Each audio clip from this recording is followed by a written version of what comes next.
Here we are with Broken Worlds. We were using that to run Exalted, Skeleton Keys, and this is episode 15, listeners. The last episode. No more role-playing, just talking about Broken Worlds and Exalted and Skeleton Keys. It is May 2018. I was Devin the referee, and we had X playing Y. Nicole playing Tepet Burrell. And Kevin, who played Poison Orchid. So, gang, here we are, hot off the heels of the last episode. This was our first experimental game where we ran each episode for under an hour just to kind of see what was going on. And this was a game that was our second powered by the Apocalypse, based off the Apocalypse World game. And it was Broken Worlds, the game that was based off of, written by the creator of the webcomic Kill 6 Billion Demons, which is a really fun webcomic. Mm-hmm. Broken Worlds is a game to play games in that world, but Kill 6 Billion Demons is so exalted, and I think it's by happenstance. I don't even know if the creator actually reads Exalted beyond having heard of it after he started the webcomic. I'm not too sure on that. I think it was just serendipity. But this RPG runs really good for Exalted. We did it vanilla. We didn't have to change a goddamn thing. And we did it for 15 whole sessions. That's kind of the Vegas backstory. What do we want to talk about? What's the first thing we have thoughts on? What, the game, the system, or the setting? Let's talk about the system itself. The setting is not something we really used, because obviously... I meant, there's three layers to Skeleton Keys. There's the game Skeleton Keys, like taking place in the underworld with your characters. There's Exalted, coming back to Exalted after, I think, about a year now. And there's the system for Broken Worlds. So, I see it as three layers like that. But yeah, let's talk about Broken Worlds, because that's the newest thing. So, Broken Worlds is powered by the Apocalypse, which, just to give another brief breakdown from our intro that you might have listened to, means that it uses the same kind of framework. It's not a universal system, it's not a generic system, it's a series of design principles and ideas that people take and remix to make their own game. The most obvious thing is a lot of them, but not all of them, use 2d6 plus modifier, very simple. Some of them are diceless, some of them are resource spending. It uses the concept of moves, which is just codifying into mechanics what we do in fiction normally, and as a way to push forward kind of events in the game. And I think for me, one of the most important things is it's reactive. The DM, or the referee, the person who's nominally, quote-unquote, in charge, which isn't really a thing, they don't roll. I didn't roll at all during this game. I only ever reacted to you two. So that's the barest bones. Oh, and playbooks. The idea that character archetypes and thematic narrative archetypes are codified and segregated into their own little options called playbooks that you can pick and heavily customize to make your own thing while staying within that theme. Yeah, they're wildly varied and also very open-ended, so you can choose like one of the playbooks and it can be just a whole bunch of things. It's a weird paradox, right? Yeah. Like, it's not generic, it's actually very specific, but in that specificness, it's super open-ended. Mm-hmm. Like, I don't know if the boss was ever meant for what you were doing for it, for being like this, Dark Souls, cleric, beast, bloodborne monster that had fucking undead servants everywhere. Yeah. I don't know if that was ever envisioned. Yeah, that was really thanks to the martial arts system, especially, or I wouldn't even call it a system, it's very simple. It's just more moves you can take that aren't specific to a playbook. Yeah. Basically playbooks give you a lot of kind of different moves and actions that change how you interact with the base game and are tied into your fiction. I found all 9 of them that are present in Broken Worlds to be really neat and interesting. Yeah. Which we've said before. We've really praised it because it's super fun, gets me all jazzed. I was not expecting to be as lethal with my character choice. Yeah, you were kind of... It's silly, it's the assassin type, but I thought, you're used to having sneaking characters having to basically not be in combat. You have to attack from the shadows or else you're screwed. Mm. Yeah, Broken Worlds is a very combat game. The whole game's based around not like D&D style kind of like sludging through combat. It's based on kung fu action, the way you kind of want Exalted to be. And that's where all of the playbooks, all of the moves, all of the sort of dynamics of the game focuses around. Very much, high-octane action. And, even you being an assassin, you were an assassin, you could be anywhere you wanted, you could sneak, you could, do cool things with it, but you were also fucking murderous. Oh yeah. You were like a badly dubbed kung fu ninja running across water and throwing swords into people's throats. Yep. You know, controlling air like an avatar bender. Yes. That was the martial art I took though. But still, it's a great like one small tweak in the playbook and done. Yeah. Super modified and super altered. Changed the entire nature of the character. What about you, Kevin? What do you like about your character? The boss moves are really neat. The ways you can like push them around and still be very powerful, like physically. Mm-hmm. One thing I didn't expect, which is from how you guys interacted, was a lot of people I don't think go into Powered by the Apocalypse expecting a very robust, like tactical feel to the combat system. Mm. But the way the moves are written, they synergize with each other in a way that it gives it a layer of tactics to it. Like using Acuity to add armor piercing or to reduce damage. Nicole knocking people over with reeling, and Oh my then you God. having that boss move that allows you to do more damage against people who are reeling. Yeah. Like there's an actual system in there, like a chess game. Yeah, the playbooks are designed specifically so that each player can only play one playbook. Like, you can't have multiples of the same type. So they all interact with their various moves. They actually synergize very well. Yeah. Yeah, like there's it's like Into the Breach, where Into the Breach has there's a very small amount of mechanics in it, but it becomes a game of chess where it like all plays off each other. It's nice and it was refreshing. Mm-hmm. And it wasn't hard. Like you kind of once you got the rhythm for it, it just sort of happened. Oh, yeah. So that was fun. Mm-hmm. Combat itself was good because combat wasn't really given much more. It wasn't given that much more kind of attention by the system than normal move actions were. Mm. Like doing combat was like do might, do reach heaven through violence, do acuity, but these are things you could do anyway for different moves. Oh, yeah. Oh, go ahead. I was going to say a good example of not even needing to roll, though,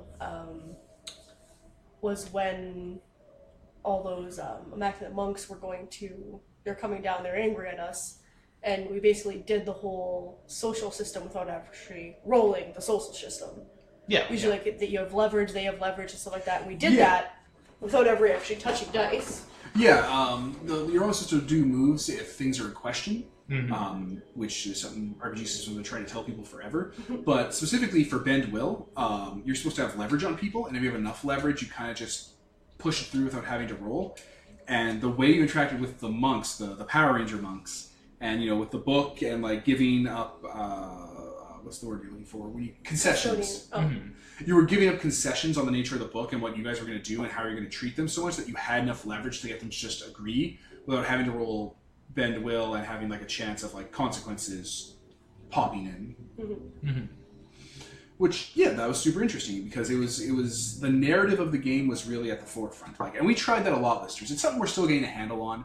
We're very new to Powered by the Apocalypse still because with the Veil and Broken Worlds, but we're trying to figure out doing the actions first and then assigning the move to it.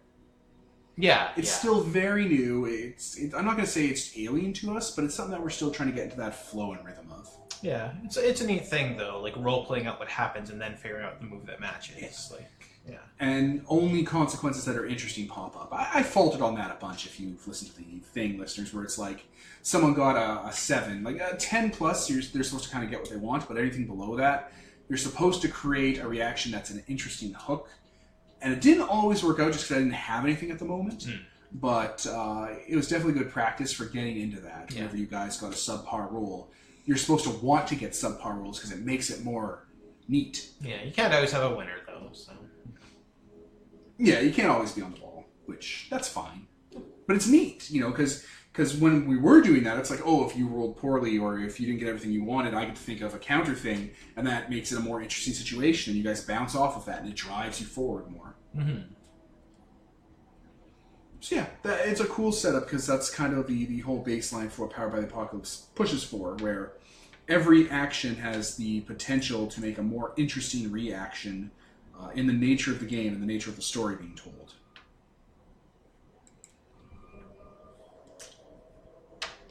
Yeah. really have anything to add to that. Fair enough. So, Broken Worlds, yeah, I would recommend it. You can get it off of the Kill 6 Billion Demons Patreon. It's super fun. It's super interesting. And I think it's a good intro Powered by the Apocalypse game. It's not the best. It's not like the highest tier. But for doing Exalted and for doing that kind of game, it kind of, it really stood out to us. Yeah, the games and settings where you want to lean more towards, the narrative than the mechanics, definitely. Yeah, like let me see. Blades in the Dark is really well done. So is apparently Masks and what's it called? Monster Hearts 2. Apparently those are like the high watermark for kind of just how they all integrate really well. Mm-hmm. But yeah, I only saw a few little issues I had. Like the moves, either I wasn't familiar enough with the base moves, or this is an actual kind of nitpick. They didn't seem to encapsulate all the kind of things we were doing in the game at one point or another. Yeah, it could definitely do with a few more types of moves and whatnot. Yeah, like another revision, maybe adding one or two more in. Like, I don't know what I'd recommend, but I could tell there was, like, gaps. Yeah. And the generic moves, Overcome, like where it's like roll it for each stat, and it's kind of like a generic do anything move. That feels like that's a placeholder. Yeah. I always felt bad when I picked Overcome. Because it very much felt like a roll 2d6 plus a stat, and, just kind of make up a custom move as you go along. Which... that seems like that's just natural to the game, and it being its own thing called Overcome is helpful if you don't know what you're doing. Like, it's helpful if, we're coming into it. But there's something that could be added. I'm not sure what it is. I'm not specialized enough with the system or with the design philosophy to really give a concrete example. Mm-hmm. Like, you can tell they were trying to go really simple with moves, like combat moves. There's pretty much one for each attribute. Yeah. There's symmetry there. Yeah. Exactly. And,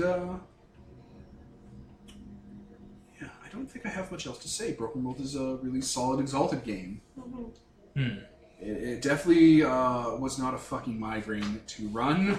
We definitely weren't having to pause to reference endless amounts of rules, and it just kind of clicked in. Yeah, the playbooks all really seem to match up to things that would appear in Exalted, too. Yeah! I know we said this in the intro, but we went over, like, old character concepts and old, like, Exalted, PCs and NPCs from Princes of the Universe, and, man, they fit into those 9 playbooks a lot. Mm-hmm. You can also do one character in multiple different playbooks depending on what you focused on. Mm-hmm. That was really cool. I didn't expect the playbooks to be... I had no expectations for the playbooks to be that well-rounded and well thought out from an archetype standpoint. It has no business being that good. Like anyone who, like I've seen people try to put together an Exalted Powered by the Apocalypse game, and it's like, oh, this is the Solar Dawn playbook, this is Solar Twilight playbook, and it's very boilerplate. Yeah. And it's like, what's the difference between a Solar Dawn and an Abyssal Dawn? There's not a difference. They shouldn't be their own individual playbooks. No. You shouldn't...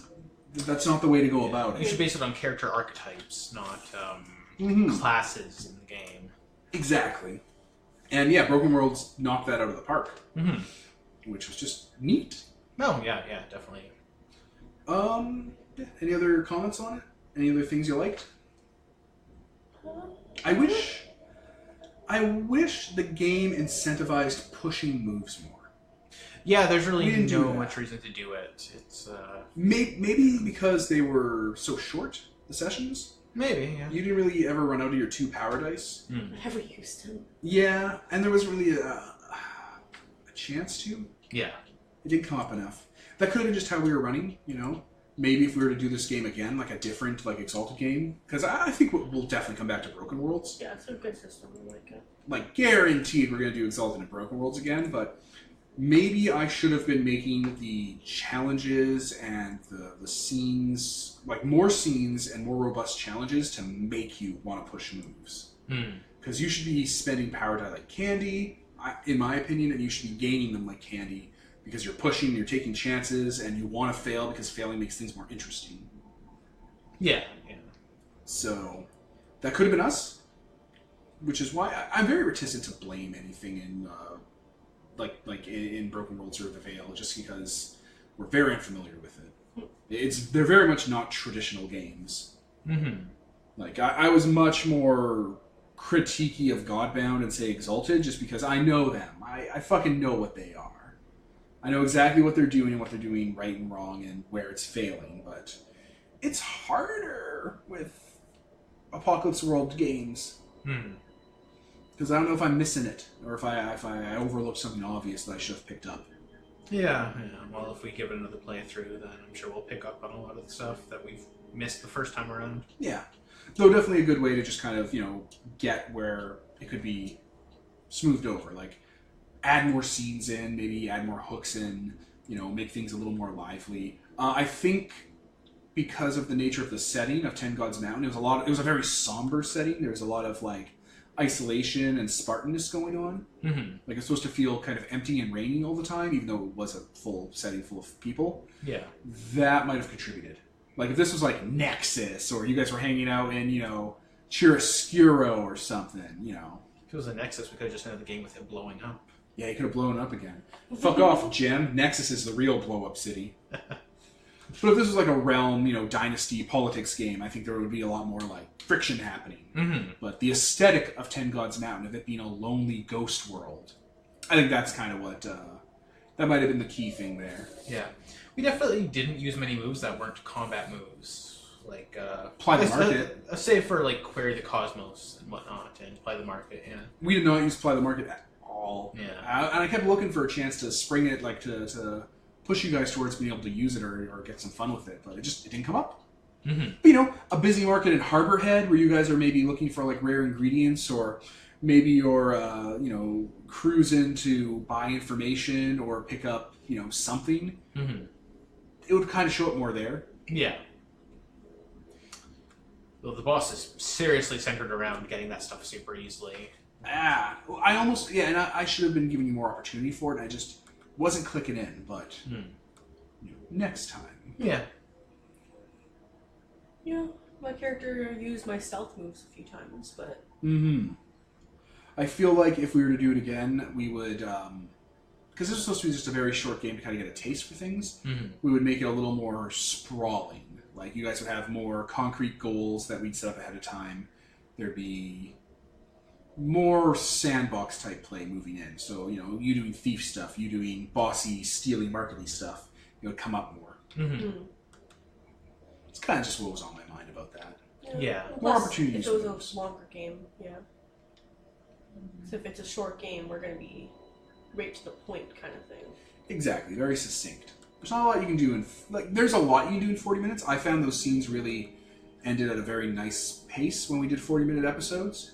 But, if we increased the amount of seasons or sessions in a game like that, there's more room to grow. So, yeah, I think that's all for Broken World. Yep. Exalted, we came back. We did. That was fun. An Abyssal, a Dragon-Blooded. You guys had interesting backstories. You guys were connected. We used our own fluff of the Underworld, like a more interesting take on it, which I kind of cribbed from people talking about how the Underworld's going to be fixed in third, which we've talked about before. I think even our Abyssal is off topic. Oh, yeah, I think so.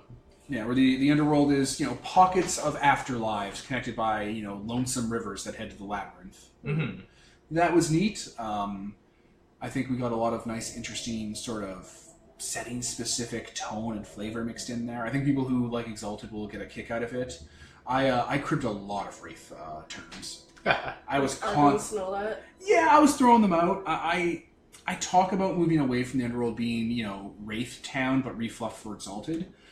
And it's true, you should definitely do that, because Wraith Underworld isn't... I never liked Wraith Underworld. I liked Wraith the game. I didn't like Stygia and like all those guilds and shit. I thought that was shit in Wraith and ruined the sense of isolation. Yeah, definitely. Like, Wraith is a game where you're supposed to be a dead man dealing with being dead, and you have other Wraiths, and you're all dealing with, like, your fetters and your people moving on and being alone because you're ghosts. And instead it gave this huge underworld city you go to. This fucking Vampire the Masquerade city where you could go there and fucking buy coins with screaming faces on them because of soul smithing.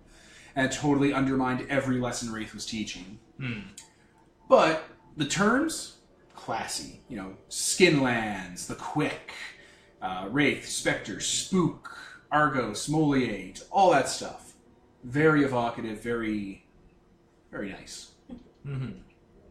And yeah, we didn't have Stygia itself in Exalted, but having Ten Gods Mountain as this nice underworld city, I think it was robust. I wish we could have gotten more interaction out of the guilds, but all that stuff I wrote up was for you guys to build your characters around, and you picked what you found was most interesting. So the Exchange Consulate, the Hungry Ronin and Ant Skull, all that stuff. The rural campus. I wanted to deal with the fucking serial killing that was happening, but kind of just got busy with other stuff. Yeah. Yeah, you latched on to what was interesting at the time. You kind of you prioritized, which is good. Yeah. You know what I regret? Because I meant to do it. I was going to have Scarmelion show up again. Oh, Melion. yeah. Right, yeah. There's really no room for it, so... I should have thrown it in the dungeon. Like Melion would come back as Scarmelion, and you'd fight him, and it'd be it'd be like poetry. It would rhyme. But yeah, that was a nice return to form for Exalted. We didn't have a bunch of Exalts in there. That was nice. Yeah. I think there was one other. It was Modiphin Without, so there were 3 Exalts in the whole game. Yeah. And once we were done with him, he just kind of left the... Left the game. Yeah. But yeah, that was nice. It was very different from Prince of the Universe, where we had 50 different Exalts. It was a much more vast game. There was a lot more going on, definitely. That game we were like taking over the world, so yeah. So this felt more focused, more focused, I guess is the word. More honed. But yeah, that's Exalted, that's Skeleton Keys, the setting, the game. Anything else you guys liked? What did you like about your characters? What did you wish you could have done with your characters? Any missed opportunities you would have liked? I didn't focus very much on the boss aspect. I didn't use a lot of his moves very often. I kept trying to throw you ways to use boss moves, but it was tricky. Yeah. There's really not many ways you actually use your gang. Like, there's dirty work, which is the big one. It's the move. Yeah. Outside of that, yeah, I think you have to make those opportunities. Yeah. Maybe if your character was... maybe you could have gone for something else and picked up the demi-boss move. If in retrospect. Yeah. If you wanted to focus on something else. Because you could have gone with the courtesan. Which is very much what I focused on character-wise. I mean, that's what you were doing in the game the whole time. You were... you even picked up the courtesan demi move, or the refined. But you focused on being a cult, being a witch. You focused on talking to people and being, social. And the boss stuff kind of fell to the background. I think, as a suggestion, if we were to have done this, if we could have do it all over, you might have been a refined, and you would have picked up the boss move as a demi move. Yeah, quite possibly. The refined or the hunger, one of the two. Yeah. I only say the refined because you were so social and so like aesthetic-y, and you also had like that weird red sorcery. Like you were trying to use occult stuff all the time. Yes, definitely. And the hunger could also fit really well, but the hunger might have been too far in that direction. Yeah, quite possibly. Because the hunger gets weird, man. Something that pops up. You got a lot of thieving and assassinating done, though. Yeah. You were flippy and shit. Yeah, I was a fucking murder machine. Yeah, I don't know, my character did the thing I wanted to do. The only thing that would have come up is if her loyalty to people was like some of the different things that they were trying to do were conflicting, but they never were, so. Yeah, that might have been something that would have shown up if the game was a bit longer, if I had latched onto that earlier. It's definitely something that would have been nice to pop up. It would have been a little hard with Orchid, because Orchid's not very power grabby or anything like that. He's very much what benefits the city benefits him. So. Well, it could be that what benefits the city wouldn't benefit my grandma, though. True enough, yeah. He would have turned on her in a heartbeat. Yeah. Exactly. Yeah, and that's the thing. Like, I wanted to make the city better, but the first thing was making my grandma's life better, so. So to put your granny in a retirement home. Retirement soul steel brick. My character would have sided with the grandma. Yeah. I think probably the one thing the game might have needed, just in retrospect, a singular antagonist for for you to kind of push against that was making the city actively worse. And that was Aunt Skull for a little bit, but you kind of waxed her. Oh yeah. She did not last. Murdered the shit out of her, yeah. Yeah, maybe it would have been better to kind of push the mongoose and the Cobra Kai and that abyssal, that taut tyrant mongoose. Yeah, the antagonists in this seem to make the mistake of meeting us in person on first meetings. Getting within melee. Yes. They kept getting punched into my crowd of goons and eviscerated. Reeling, visibly reeling. Visibly prone. Yeah, Jesus H. Christ. It was savage. Life hack. Yeah, pro tip listeners, if you want to win the game, always knock people reeling or cripple them, because then you just curb stomp them. Reeling is a fun thing to throw at people. Yeah. What else? Anything else? I don't know. Can't think of anything, no. That pretty much covers most of it. Yeah, overall, it was nice to come back to Exalted. It was nice that we found a new system other than Godbound. I like Godbound, obviously. Like, fucking people who listen to the podcast or who, I don't know, see the fucking off-topics we've done would be like, yeah, fucking duh. But Broken World was definitely a different change of pace that scratched an itch Godbound doesn't, or Godbound I don't think can. Like, something that's come up with me when I've been trying to take a look at the new Exalted module for Godbound. How like the social system doesn't really exist because you're supposed to kind of just role play it out. Well, that's the same true for basically any system, but Broken Worlds facilitated the role play better because it was actually, codified in the game. Whereas in Godbound, because OSR, D20, charisma stat, not really the same thing. Mm-hmm. It's something that we've said multiple times we've missed from 3rd edition. The 3rd edition social engine is very robust and very fun. Yeah. Oh my god, the Killer Queen with that social system. Or her at the end of the game convincing the villain that she was the true That was antagonist. amazing. Yes. Every once in a while I remember that. I'm like, Jesus Lord, that's Fucking Christ. insane. It's time to get back inside. Yeah, you did the Inception thing where you're like, no, I'm the real villain. You were my pawn. He's like, what? No. He did it so well, though, that we beat him. Yeah. He was so thrown off. That would be a power die right there, spending a power die on, Bend Will. He died thinking he wasn't important. That was the best thing I could have done to him. And, like, he wasn't even real. Amazing. So, now that we've done Broken Worlds, we have, 6 or 7 Power of the Apocalypse games that I've just, earmarked for us to try out. Ones that I want to try out are Masks, because we started watching Young Justice, and Young Justice is it's amazing. Mm-hmm. The quote we keep saying when we watch it, because Young Justice is very complex and has a lot of, storytelling going on, and there's continuity, and things matter, and people act like real people, is we keep saying it's almost like it's a real show. Right. Because it's really well done. In a way that a lot of superhero media isn't, like the Marvel or DC movies. Like, Young Justice does things they wouldn't ever do, like having consequences and character development that was a little more believable. Instead, Right. they keep trying to go for the whole they're a symbol thing, where it's like Fucking- they're not real people. Young Justice, pretty much everyone is being blackmailed. No, don't spoil shit. Okay. People might not have seen it. Fair. And I'm usually the guy who doesn't give a shit about spoilers. I'll talk about fucking Star Wars and Infinity Wars. I don't care. But Young Justice is something that's actually really nice to see because it's almost like it's a real show. They act like fucking people. There's a lot of quality storytelling happening. I think that's worth seeing. Mm-hmm.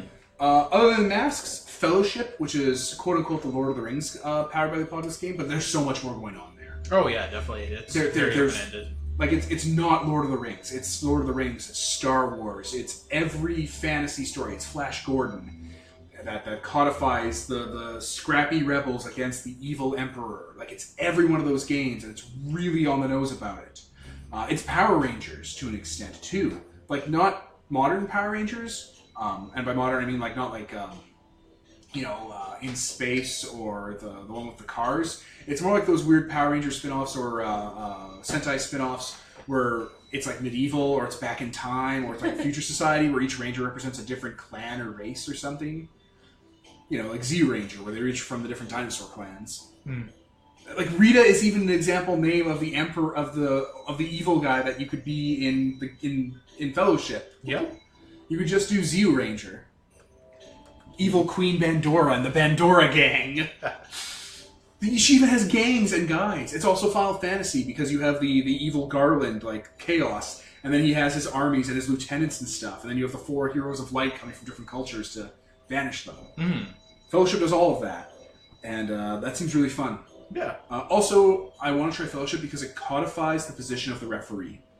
Instead of the referee being the guy who is in charge of the game and owns it, and this is his story, and shut the fuck up, because that's how traditional games go, Fellowship codifies the referee as an actual other player. If you want to be the referee type person for Fellowship, you get a playbook just like everyone else does, and your playbook is the Overlord. You play the villain. And because you've already won, or are in the process of winning, you have more control over the fiction of the world than the Fellowship does, because you're able to make more changes to it. So it's kind of the same role as the referee, where you fill in details about what it looks like now, because you had a direct hand in what it looks like now, because you conquered it. And that is super interesting. Oh yeah, it's very interesting. That is something I want to explore. Also, Blades in the Dark, because it's Shadowrun. Like, it's good Shadowrun. like unlike Shadowrun, it's good. There's some angry comments. From what, Shadowrun fans? All one of them? Shadowrun has a lot there that, I'm like, oh, that sounds... And, the rest of them just like, oh, never mind. Shadowrun is a thing that has a lot of potential and a lot of neat cyberpunk shit to it. But yeah, I stand by that Shadowrun isn't cyberpunk. It is cyberpunk, but it's its own special genre shaped like itself that does not represent cyberpunk at all. Fair enough, yeah. And that's a different rant. It's its own thing of cyberpunk. It's its entire own thing. Largely derived from, it's D&D, but the dungeon is a corporate office, and the loot is sweet, hard cash. Yeah, it's a kill and take game. That's a good way to put it. It's just a dungeon crawl, but in the future. That's why it doesn't connect with me, because it's just a dungeon crawl. Cyberpunk is usually a story about bigger things going on, and if there's a run, because there are shadow runs, quote unquote, in Cyberpunk, like Altered Carbon has one in the second novel. Neuromancer is a shadow run. But is the key word here, and I've talked about this before.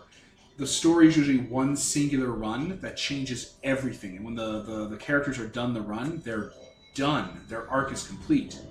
So Neuromancer was a single run, and the whole book was leading up to the run and doing it, and getting the pieces and material and the intel and the access and the runners for it. And then they were done. Yeah. Whereas Shadowrun's like, you do the run and then you come back next week and you all hang out together. And you do another Shadowrun, and it's... The entire system is based around doing more runs. And... Yeah. It also is the most cynical take on Cyberpunk ever, because Cyberpunk is about pushing against the man and pushing against the system. And in Shadowrun, you're a bunch of dancing whores for the system. Shadowrun does the fight... Okay, Fight Club talks about this, where you can't buy an identity, and that's what capitalism does. It sells you an identity. So it's like, I'm a gamer. I'm a tabletop gamer. I'm a League of Legends player. I'm a Coke drinker. And that stuff's shit because it doesn't let you develop as a person. It's selling you it. You buy into it. I like IKEA furniture. I like sports team. I'm a grill man. I don't use propane. I use charcoal. And Shadowrun is that to a T. In Cyberpunk, you're an actual rebel rebelling against the system and doing something for yourself. In Shadowrun, because there always has to be another Shadowrun, the corporation and Mr. Johnson hire you, and you're basically an employee. You're basically an employee that's a part-timer that they don't give health care to because they don't give you enough hours, and you're an Uber driver. Uber's this great thing that gives you the power to make money on your own time. That's what Shadowrunners are in Shadowrun. They're Uber drivers. They're tricked. They're fools. They're morons. You gain enough money so you can do your next Shadowrun, so you get enough money to do your next Shadowrun, basically. Yeah, and the Uber analogy is Uber drivers think that they're making money, but they're fools, because Uber doesn't give them any benefits, any insurance, any support network, any safety, And instead, it pays them not a lot of money to drive people around, and they take most of the money. And the Uber driver's like, I'm making all this money, right? But no, you're paying for your time, you're paying for your fuel, you're paying for wear and tear on the car, and if you get into an accident, you're done. They just cut you loose. They don't have to keep you employed. And that's what a Shadowrunner is. Yeah, people are like, well, then just make characters that aren't just like that for Shadowrun. And it's like, Then don't play Shadowrun. then you would do one run and be done. Like, there's no reason to do it unless there's literally two reasons to be a Shadowrunner. You want revenge on a specific company, or you want money to perpetuate the cycle of being a Shadowrunner. Yeah, so Shadowrun itself has kind of accidentally turned Shadowrunners into a consumer identity, or like a thing that people co-opt for money. It's turned them into employees. You don't fight against the man in Shadowrun anymore. You're like the employee that thinks if they work 80 hours a week for 30 hours of pay, they're moving up in the world because they have a good work ethic. So I promised I wouldn't go on a Shadowrun rant, but I clearly just did. Anyway, Blades in the Dark looks like it's actually fun. And not all of that baggage.